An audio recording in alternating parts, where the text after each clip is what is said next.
Hi all. இந்த வீடியோவில் நம்ம என்ன பார்க்க போகிறோம்னா, நான் பண்ண 7 மிஸ்டேக்ஸை வந்து நீங்கள் பண்ணாதீங்க. ஏன்னா நீங்கள் அந்த 7 மிஸ்டேக்ஸை பண்ணிங்கன்னா முடி இப்படி கொட்டி போயிடும் உங்களுக்கும். ஸோ அதனால் இந்த 7 மிஸ்டேக்கை நீங்கள் வந்து பண்ணாதீங்க. நான் சொல்ல போகிற இந்த ஃபஸ்ட்டு மிஸ்டேக் என்னென்னா, உப்பு தண்ணியில் குளிக்கிறது. உப்பு தண்ணியில் குளிக்கிறது முடிக்கு சுத்தமாக நல்லது இல்லை. அப்படி உப்பு தண்ணியில் நீங்கள் குளிச்சிங்கன்னா உங்களோட ஹேர் டென்சிட்டி குறையும். அப்படியே நீங்கள் உப்பு தண்ணியில் குளித்தா கூட நல்ல தண்ணியில் குளிச்சுக்கோங்க. இன்னொன்று வந்து என்ன சொல்லுவேன்னா,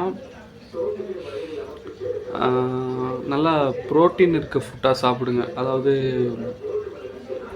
நைட்டு படுக்க போகிறப்ப ஒரு செவ்வாழை, மார்னிங் ஒரு செவ்வாழை, எக்ஸு, வேறு ஃப்ரூட்ஸு, நட்ஸு அந்த மாதிரிலாம் எடுத்துக்கோங்க. எவ்வளோக்கு எவ்வளோ நீங்கள் ப்ரோட்டீன் எடுத்துக்கிறீங்களோ அவ்வளோக்கு எவ்வளோ உங்கள் முடிக்கு நல்லது.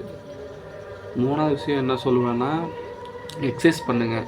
காலையிலையும் சாயங்காலமும் டெய்லி எக்ஸசைஸ் பண்ணுங்கள். நீங்கள் எவ்வளோக்கு எவ்வளோ எக்ஸசைஸ் பண்ணுறீங்களோ அவ்வளோக்கு எவ்வளோ உங்கள் உடம்பும் நல்லாயிருக்கும், உங்கள் முடியும் நல்லாயிருக்கும்.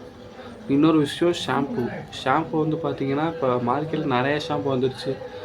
ஷாம்பு போட்டு நிறைய பேருக்கு முடி கொட்டுருக்கணும். எனக்கெலாம் பார்த்திங்கன்னா நான் சின்ன வயசுலேருந்து நிறைய ஷாம்பு போட்டேன், அதில் பாதி முடி கொட்டிருச்சு.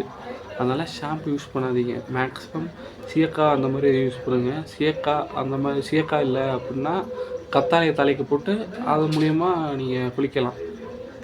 கத்தாழையை தலைக்கு தேய்ச்சி ஷாம்பு மாதிரி போட்டு குளிங்க.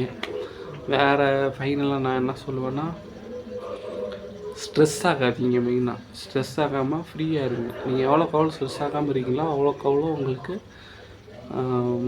முடி கொட்டாது. நீங்கள் முடி கொட்டுச்சு, உங்களுக்கு நெத்தி ஏறிடுச்சு அப்படின்னா கண்ணாடியை பார்க்காதீங்க. கண்ணாடியை பார்த்தீங்கன்னா உங்களுக்குள்ளே இருக்க கான்ஃபிடென்ஸ் குறையும். அதாவது இப்போ எனக்கு முடி கொட்டுது அப்படின்னா நான் போய் கண்ணாடியை பார்க்குறேன்னா எனக்குள்ள இருக்க கான்ஃபிடென்ஸ் வந்து குறைஞ்சிடும். அதனால் மேக்ஸிமம் கண்ணாடியை பார்க்காதீங்க. உங்களுக்கு முடி கொட்டுதா அப்படியே வரி பண்ணாதீங்க. வேறு நம்ம இந்த உலகத்தில் வரி பண்ணுற விஷயம் நிறைய இருக்குது, அதில் ஃபோக்கஸ் பண்ணுங்கள்.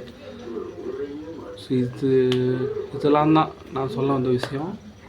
தேங்க்யூ.